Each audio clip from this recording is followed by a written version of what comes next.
Hello friends, मैं आज आप लोगों को सुनाने जा रही हूँ मेहनत का फल की कहानी।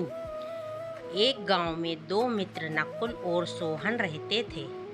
नकुल बहुत धार्मिक था और भगवान को बहुत मानता था, जबकि सोहन बहुत मेहनती थी। एक बार दोनों ने मिलकर 1 बीघा जमीन खरीदी, जिससे वह फसल उगाकर अपना घर बनाना चाहते थे।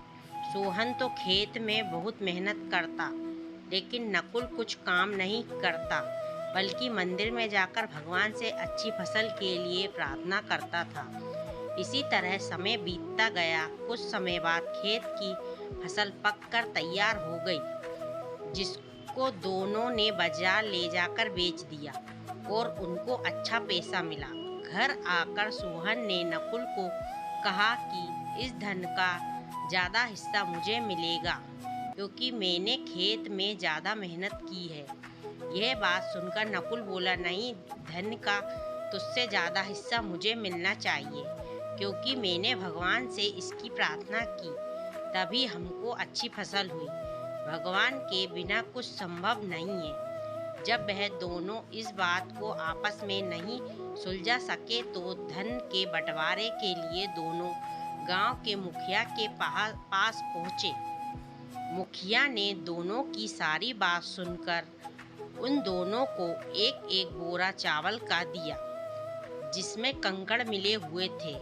मुखिया ने कहा कि कल सुबह तक तुम दोनों को इसमें से चावल और कंकड़ अलग करके लाने हैं, तब मैं निर्णय करूँगा कि इस धन का ज़्यादा हिस्सा किसको मिलना चाहिए। दोनों चावल की बोरी लेकर अपने घर चले गए। सोहन ने रात भर जागकर चावल और कंकड़ को अलग किया, लेकिन नकुल चावल की बोरी को लेकर मंदिर में गया और भगवान से चावल में से कंकड़ अलग करने की प्रार्थना की।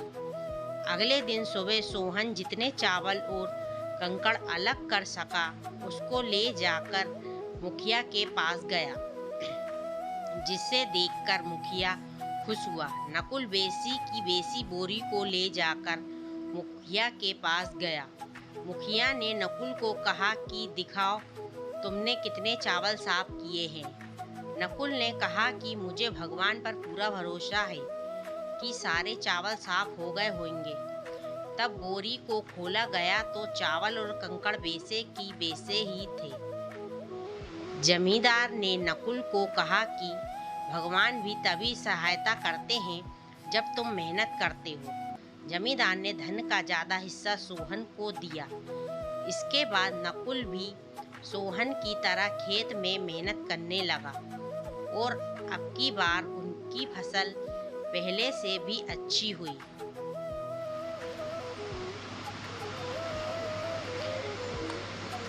इस कहानी से हमें यह सीख मिलती है कि हमें कभी भी भगवान के भरोसे नहीं बैठना चाहिए। हमें सफलता प्राप्त करने के लिए मेहनत करनी चाहिए। धन्यवाद। ये कहानी कैसी लगी कमेंट करके बताना प्लीज़ ज़रूर।